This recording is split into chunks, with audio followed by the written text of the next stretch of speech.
ഈ തെരഞ്ഞെടുപ്പിൽ രാഷ്ട്രീയമുണ്ട്.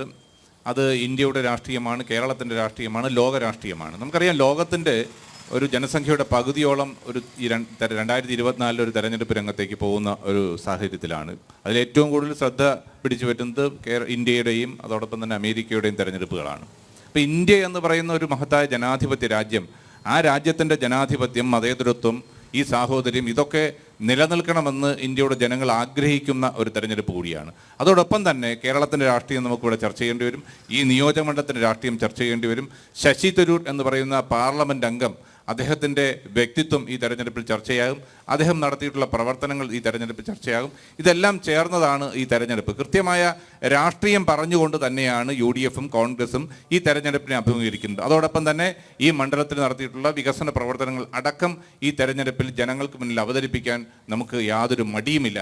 അപ്പോൾ നമ്മളൊരു കാര്യം ആലോചിക്കേണ്ടത്, ഈ കഴിഞ്ഞ 10 വർഷക്കാലമായി രാജ്യത്ത് അധികാരത്തിലിരിക്കുന്ന ഒരു ഗവൺമെൻറ്, ആ ഗവൺമെൻറ് എത്രത്തോളം ജനങ്ങൾക്ക് വേണ്ടി എന്തെല്ലാം കാര്യങ്ങൾ ചെയ്തു എന്നുള്ളത്, അതിൻ്റെ രാഷ്ട്രീയം തീർച്ചയായും നമുക്ക് ഈ തെരഞ്ഞെടുപ്പ് കാലത്ത് പറയേണ്ടി വരും.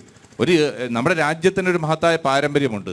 ആ പാരമ്പര്യം, അല്ലെങ്കിൽ ഈ രാജ്യത്ത് 47 മുതൽ ഇന്ന് വരെ ഉണ്ടായിട്ടുള്ള ഗവൺമെൻറ്റുകളുടെ കാലഘട്ടത്തിൽ ഉണ്ടായിട്ടുള്ള വികസനങ്ങൾ, ഈ രാജ്യത്തുണ്ടായ മാറ്റങ്ങൾ, നമുക്ക് 47 ഇന്ത്യയെക്കുറിച്ച് ഒരുപക്ഷെ ചരിത്രം പഠിക്കുന്ന ആളുകൾക്കറിയാം. 47 ഇന്ത്യ എന്തായിരുന്നു, ആ ഇന്ത്യയെ ഇന്നു കാണുന്ന ഇന്ത്യയാക്കി മാറ്റിയെടുത്ത രാഷ്ട്രീയ പ്രസ്ഥാനം അത് കോൺഗ്രസ് ആണ് എന്നുള്ള കാര്യത്തിൽ കോൺഗ്രസിനെ വിമർശിക്കുന്നവർക്ക് പോലും അഭിപ്രായ വ്യത്യാസമില്ല. 30 കോടി ജനങ്ങളുണ്ടായിരുന്നു. ആ ജനങ്ങൾക്ക് കഴിക്കാൻ ആഹാരമില്ലാത്ത ഒരു രാജ്യമായിരുന്നു ഇന്ത്യ. പട്ടിണി കിടന്ന ഒരു രാജ്യമായിരുന്നു ഇന്ത്യ.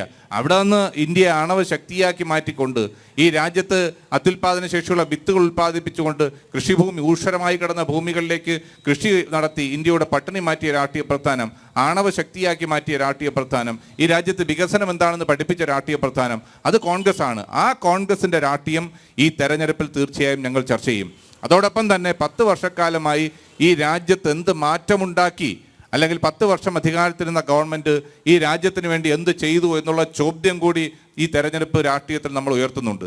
അതോടൊപ്പം കേരളം ഭരിക്കുന്ന ഒരു ഗവൺമെൻറ്, ഒരു 5 വർഷക്കാലം കേരളത്തിൽ ദുരന്തങ്ങൾ മാത്രം സമ്മാനിച്ചുകൊണ്ട് ഒരു ഗവൺമെൻറ് മുന്നോട്ട് പോകുമ്പോൾ, ആ ഗവൺമെൻറ്റിനെതിരായുള്ള ജനവികാരം ഈ തെരഞ്ഞെടുപ്പ് തീർച്ചയായും പ്രതിഫലിക്കപ്പെടും. അതുകൊണ്ട് ഇതെല്ലാം ചേർന്നതാണ് ഇവിടെ കൃത്യമായ രാഷ്ട്രീയം പറഞ്ഞുകൊണ്ട് തന്നെ ഈ തെരഞ്ഞെടുപ്പിനെ നേരിടാൻ തന്നെയാണ് കോൺഗ്രസ് ഉദ്ദേശിക്കുന്നത്.